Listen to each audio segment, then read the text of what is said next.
কলেজৰ মাননীয় অধ্যক্ষ ছাৰ আৰু আমাৰ উপস্থিত অধ্যাপক অধ্যাপিকাসকল, মই ছাৰ মেডাম বুলিয়ে কওঁ, আৰু আমাৰ ছাত্ৰ ছাত্ৰীসকল, আপোনালোকে ইতিমধ্যে গমেই পাইছে যে আমাৰ বস্তুটি হ'ল বিজ্ঞান মনস্কতা, বৈজ্ঞানিক মানসিকতাৰ ওপৰত।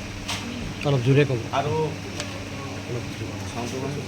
চাউণ্ডটো নাই, অলপ জোৰে। আচ্ছা, আৰু গোটেই কথাটোৱে হ'ল আমাৰ যে এই বৈজ্ঞানিক মানসিকতা, অন্ধবিশ্বাস, কুসংস্কাৰ, এই শব্দকেইটাক আমি আচলতে মানিবই টান পাওঁ। তো মই প্ৰথমতে আহি এটা বৰ ভাল লাগিল, খুব অপেনলি মই আপোনালোকৰ লগত শ্বেয়াৰ কৰিব খুজিছোঁ। মই আমাৰ অধ্যক্ষ ছাৰ আৰু মেডামসকলৰ যিটো প্ৰথম উৎসাহ দেখিছোঁ ৰিগাৰ্ডিং দিছ টপিক, সেইটোৱে মোৰ ভাল লাগিছে। কাৰণ এনেকুৱা আমি বহুতত পাওঁ যে শব্দকেইটাক মই ক'লোঁ, অসমীয়াত ক'লে কালিকা লগা শব্দ বুলিও ক'ব পাৰে, বিশেষকৈ আমাৰ শিক্ষিত মানুহখিনিৰ কাৰণে। আমাৰ অলপ আগতে আমাৰ মাননীয় বিচাৰকগৰাকীয়ে এটা আপোনালোকৰ কথা ক'লে যে এইবাৰ অলিম্পিয়াডত যিটো আলজেৰিয়াৰ এথলেটগৰাকী, তেওঁ ইমান খেলি হওক জে.কে. ৰাউলিঙৰ তেওঁৱে ক'লে যে তেওঁ ওমেন নহয় নেকি, তাৰ কাৰণটো আছিল যে তেওঁৰ অলপ শাৰীৰিক শক্তি বেছি। তেতিয়া ইমান খেলিবে যেতিয়া অলিম্পিকত গৈ আছিল, তেতিয়া আপোনালোকে ইউটিউবত চাইছে দেখিছিল, তেওঁ হাতে এনেকৈ দেখাই দিছিল এক্স, তাৰমানে মোৰ XX ক্ৰমোজম, অৰ্থাৎ XX ক্ৰমোজম হ'ল আমাৰ দুয়োটা মানুহৰখিনি। কিন্তু এই ৰাউলিং তেখেতে ক'লে, ঠিকেই ক'লে যে বৈজ্ঞানিক মানসিকতা নহয়, ইমান দূৰ যাবই নালাগে। মই এটা সৰু কথা কওঁ আপোনালোকক, আৰু এইটো কথাও জানো মই এতিয়া আপোনালোকৰ কথা শুনা ধৈৰ্য নাই, মই বেছি নকওঁ বাৰু, নকওঁ বুলি ক'লেও খুব বেছি 8-10 মিনিট মই লগাম টাইমটো, বেছি আপোনালোকক কৈ বিৰক্ত নকৰোঁ। মই অসম বিজ্ঞান সমিতিৰ মেম্বাৰ, তাতে আজি আমাৰ যোৱা সপ্তাহত আপোনালোকে জানে কিজানি ছায়েন্সত ছাৰখিনিয়ে এজন আমাৰ উৎপল বেজবৰুৱা বুলি খুব এজন ভাল আমাৰ মানুহ ঢুকাল। তেখেতৰ বডিটো, তেখেতৰ শটোক মানে আমাৰ মেডিকেলত দান দি গৈছিল, অৰ্থাৎ তেখেতক বডিটোক দাহন কৰিব নালাগে। আমাৰ বিজ্ঞান সমিতিৰে নমস্য ব্যক্তিয়ে তেখেতক এতিয়া শোক মানে যেতিয়া কৰে, তাতে লিখিছে যে তেখেতৰ আত্মাৰ কাৰণে মই চিৰশান্তিৰ আত্মাৰ কাৰণে আমি সেৱা কৰিছোঁ। কিন্তু যিজন মানুহে নিজৰ বডিটোকে দাহন কৰিব নিদি পেলাই বিজ্ঞানৰ কাৰণে দান দি থৈ গ'ল, তেওঁ কেতিয়াও আত্মাৰ কথাটো ভবাই নাছিল। কাৰণ আত্মাৰ কথাটো ভাবিব লাগিলে তেওঁৰ বডিটোক দাহন কৰিব লাগিব। কাৰণ দাহন কৰাৰ পিছত তাক আমাৰ হিন্দু মাইথলজি মতে গংগাত গৈ তাক আমি অস্থি বিসৰ্জন দিব লাগিব, তেওঁ বৈতৰণি পাৰ হৈ গংগাত যাবগৈ। অৰ্থাৎ আমাৰ বিজ্ঞান সমিতিৰ মানুহৰে এই গণ্ডগোল। গতিকে বিজ্ঞান সমিতিৰ আৰু সিমানো নালাগে। আৰু এটা কথা চবেই জানে, আপোনালোকে ছাত্ৰ ছাত্ৰীও জানে, আমাৰ হৃদয় আমাৰ অধ্যাপক অধ্যাপিকাসকলে জানে যে এইবাৰ আমাৰ চন্দ্ৰযানৰ সময়ত আমাৰ ইছৰোৰ অধ্যক্ষ কে সোমনাথে সেই মূৰ্তিটোৰ এটা প্ৰটোটাইপ মডেল নি পেলাই কি কৰিছিল, তিৰুপতি মন্দিৰক দিছিল। তাৰ এগেইনষ্টে আমাৰ ইছৰোৰ 7জন প্ৰাক্তন মুৰব্বীয়ে প্ৰটেষ্ট কৰিছে যে তেখেতৰ এইটো ব্যক্তিগত মতামত হ'ব পাৰে, আমাৰ ক'ব লগা নাই, কিন্তু তেওঁ এজন ব্যক্তিগত মানুহ নহয়, তেওঁ এজন সমাজৰ মানুহ। চ' ইছৰোৰ মানুহজনৰ এই যিটো কথা, এইটোৱে সমাজত এটা বেয়া ধাৰণা দিব। অৰ্থাৎ কি হ'ল যে ভগৱানৰ আশীৰ্বাদ পোৱাৰ কাৰণে আমি চন্দ্ৰ অভিযানত সফল হ'ল। আৰু মই এটা ব্যক্তিগত মানুহ, মোৰ কিবা এটা ব্যক্তিগত থাকিব পাৰে, কিন্তু মই যেতিয়া সামাজিক ব্যক্তি হৈ থাকোঁ, মোৰ প্ৰতিটো movement it counts in the society. So' আমি সেই কথাটো চাব লাগিব। আনকি সেইটোৱে নহয়, গোটেই ইছৰোৰ প্ৰায় পুৰণা মানুহখিনি প্ৰায়খিনিয়ে, মই এতিয়া আপোনালোকক ইমান ডাটা দিব নাযাওঁ, চবেই এইটো কথাত আপত্তি কৰিছে। গতিকে এইটোত আমি এটা সৰু মানুহ, বেচিকেলি মই ছায়েন্সৰ মানুহ, মই অভিযান্ত্ৰিক লাইনৰ মানুহ, মই মেকানিকেল ইঞ্জিনিয়াৰিঙৰ, কিন্তু তথাপিতো মই কে সোমনাথৰ আঙুলিটোৰ সমানো নহয়। কিন্তু এইটো কথা ঠিক, এইটো কথা আমি খুব ভালকৈ ক'ব পাৰোঁ যে সোমনাথক আমি সন্মান কৰি ক'ব লাগিব, তেওঁৰ বৈজ্ঞানিক মানসিকতাটো নাই। ঠিক একে কথা এটা হৈছিলে, প্ৰসংগক্ৰমে মনত পৰিছে এটা ভাল কথা। আপোনালোকে ৰাজা ৰামান্নাক জানে, আমাৰ এটমিক এনাৰ্জি কমিশ্যন, আণৱিক শক্তি আয়োগৰ তেওঁ অধ্যক্ষ আছিলে। তেখেতে সেই 88 চনতে এখন মিটিঙত কৈছিল, মই এখন নেহৰু যুৱ কেন্দ্ৰ বম্বেৰ এখন কিতাপত পঢ়িছিলোঁ এই বস্তুটো। তেখেতে তেতিয়া কৈছিল যে আমাৰ বৈজ্ঞানিক মানসিকতাৰ দৌৰ তেখেতে দেখাইছিল। তেখেতে কৈছিল যে মই এজন বৈজ্ঞানিক, মই এজন অধ্যাপক, আমি কলেজত আমি ষ্টুডেণ্টক পোহৰৰ সৰলৰৈখিক গতি আমি ৰেক্টিলিনিয়াৰ প্ৰপাগেশ্যন অফ লাইট আমি পঢ়াওঁ, পোহৰৰ সৰলৰৈখিক গতি। তেওঁ কৈছিল আমি পঢ়াওঁ, আমি পঢ়োঁ, উই ৰিড, উই টিচ, উই টট দেম। তাৰপিছত আমি শ্লাইড দেখুৱাওঁ লেবৰেটৰীত, ছেমিনাৰত দেখাই পেলাই ঘৰত আহি আমি ধুনীয়াকৈ গা পা ধুই গ্ৰহণ শেষ হোৱাৰ পিছত ভাত খাওঁ। অৰ্থাৎ আমি চাইণ্টিষ্ট, কিন্তু আমিও গ্ৰহণ শেষ হোৱাৰ পিছত গা ধুয়ে ভাত খাওঁ, যাতে অপবিত্ৰ আত্মা আমাৰ ভিতৰত নাযায়। কিন্তু আমাৰ ইণ্ডিয়াৰ বৈজ্ঞানিক মানসিকতা এইটোৱে। চ' ৰাজা ৰামান্না ছাৰৰ দৰেই মানুহে যেতিয়া এইটো ক'ব লগা হৈছিল, তেতিয়া মই তাত বিশেষ ক'ব লগা কি ক'ম। চ' বৈজ্ঞানিক মানসিকতাটো এইটো প্ৰথম কথাটো হ'ল এই শব্দটোৰ কাৰণে আমি ভাবোঁ বিজ্ঞানৰ লগত ৰিলেটেড নহয়। আৰু মই লগতে এটা মই নিজে খুব কৃতজ্ঞ আৰু লগতে মোৰ কৃতজ্ঞতা মই আপোনালোকক দিব বিচাৰিছোঁ আমাৰ বিচাৰক মণ্ডলী যিকেইটা পইণ্ট দিছে তাৰ ভিতৰত দুটা পইণ্ট মই খুব ভাল পাইছোঁ। এটা হ'ল কুলক্ষণি, এটা হোমিওপেথি। কুলক্ষণিটোত আমাৰ উজনি অসমৰ ফালে অপয়া বুলি কয়। মই লং 30 years বেক এৰাউণ্ড প্ৰায় 30 বছৰ আগত মই ভৱেন শইকীয়া ছাৰৰ এখন নাটক চাইছিলোঁ লতা হীৰত, তেতিয়া মই পঢ়ি আছিলোঁ ঘটনা। নাটকখনৰ নাম আছিল অপয়া। মোৰ আজি মনত পৰিছে কথাটো কম। এই কুলক্ষণি অপয়া বুলি কয় বোৱাৰী এটা, তাই ল'ৰা ছোৱালী নহয়, তাই সমাজত কেনেকৈ অত্যাচাৰ পাই মৰিব লগা হ'ল তেতিয়াই ভৱেন শইকীয়া ছাৰে 30 বছৰ পিছত দেখাইছিল। চ' মই নাজানো আপোনাৰ ষ্টুডেণ্টবিলাকে যিমান কৈছে কুলক্ষণি শব্দ কিমান, আৰু কুলক্ষণি শব্দটো এটা ছিংগল, অৰ্থাৎ এইটো বেছিভাগ ইউজ হয় উমেনৰ ক্ষেত্ৰত। কুলক্ষণো আছে কিন্তু এইটো খুব কম ইউজ হয়, অৰ্থাৎ এতিয়াও তেওঁলোকক আমি সেই লাইনটোতে নি আছোঁ, অপয়া কুলক্ষণি মানে উমেন। আৰু এই যিটো আমি এই লাইনটোত নি আছোঁ তাৰ ৰিজাল্ট কিন্তু আমি চবেই পাই আছোঁ, আমি মন নকৰোঁ।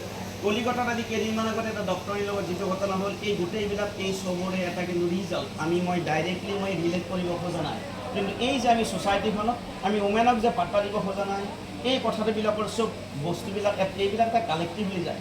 চ' কালেক্টিভলি তাৰ ৰিজাল্টটো বেয়া হৈ পৰে, কাৰণ আমাৰ এই মেণ্টেলিটিটো নাই, scientific mentality, scientific temper. Scientific টেম্পাৰটো এতিয়া দেখিছেই আমাৰ, মই ইয়াত যিহেতু আমাৰ বিজ্ঞানৰ কথা মই বেলেগ কথা ক'ব নাযাওঁ, চাইণ্টিফিক টেম্পাৰটো আমাৰ কাৰোৱেই নাই। যিটো বস্তু চৰকাৰী হ'ব লাগে, আমাৰ শিক্ষিত মানুহখিনি হ'ব লাগে, কিন্তু আটাইতকৈ দুখৰ কথা আমাৰ শিক্ষিত মানুহখিনিৰ মাজতেই চাইণ্টিফিক টেম্পাৰ বেছিভাগ ক্ষেত্ৰত দেখা যায়, আমিয়ে বেছিভাগ মানে নামানো। জৱাহৰলাল নেহৰুৱে আপোনালোক বোধ কৰি জানে 1946 চনত যেতিয়া ডিস্কভাৰী অফ ইণ্ডিয়া লিখিছিল, তাতে প্ৰথমবাৰৰ কাৰণে এই শব্দটো অন্তৰ্ভুক্ত কৰিছিল। আৰু ইণ্ডিয়াৰ ৰাজনীতিবিদবিলাকৰ ভিতৰত, নেতাবিলাকৰ ভিতৰত তেওঁ নিজে যিয়ে বিজ্ঞান মনস্কতে 1939 চনতে তেওঁ প্ৰেচিডেণ্ট হৈছিল, হৈ পেলাই তেওঁ তাক বহুত আগবঢ়াই নিছিল, কিন্তু তাৰপিছত তেওঁ তেনেকৈ থাকিল। তাৰপিছত আমাৰো আগবাঢ়ি নগ'ল, কাৰণ আমাৰ মেণ্টেলিটিৰ খুব অভাৱ, সকলো আমি দেখি আছোঁ।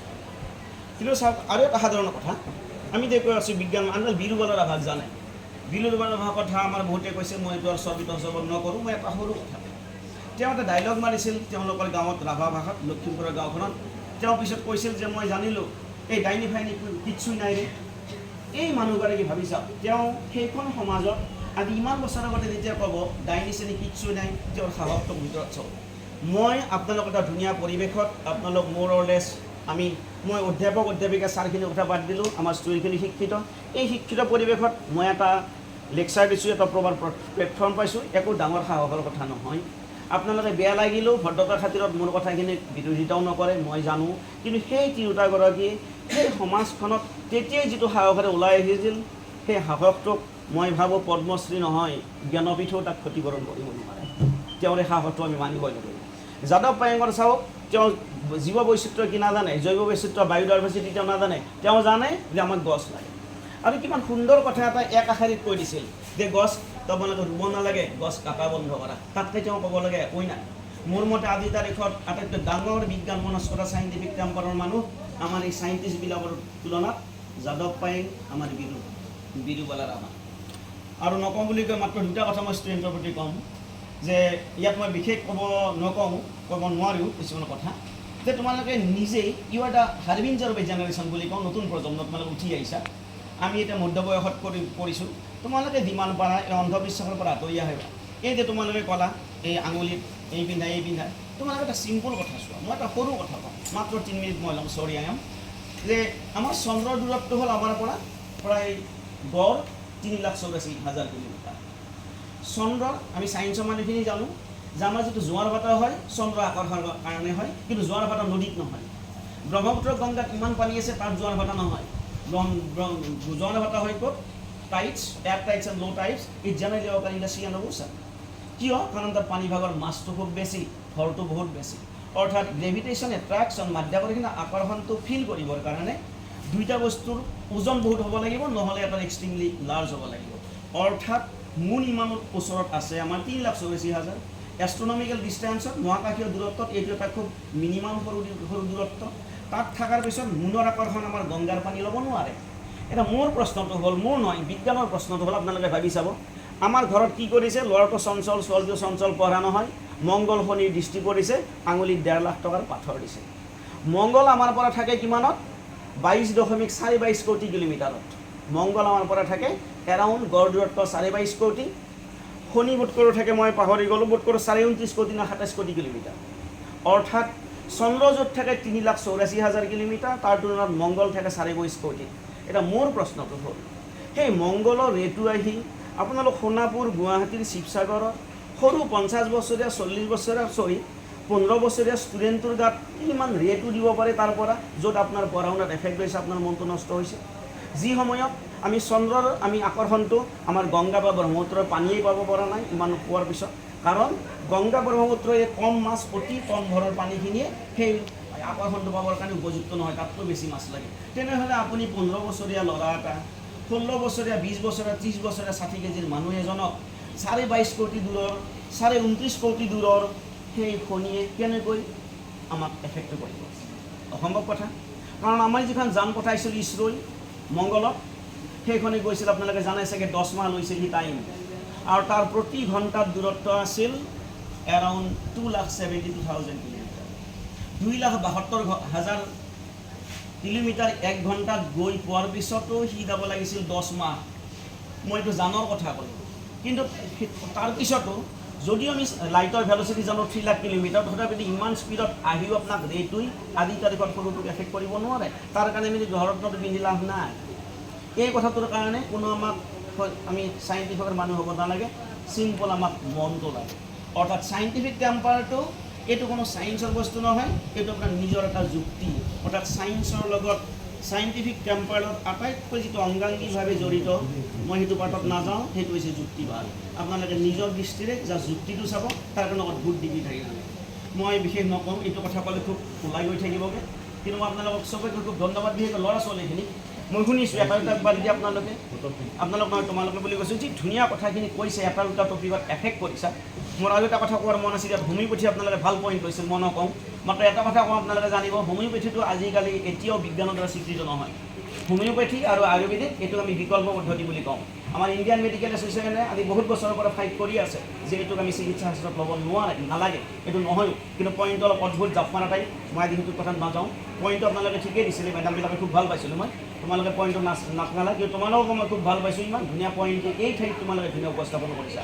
চ' ধন্যবাদ চবকে এইখিনি সময় আমাক দিয়াৰ কাৰণে, বিশেষ মই নকওঁ। ধন্যবাদ।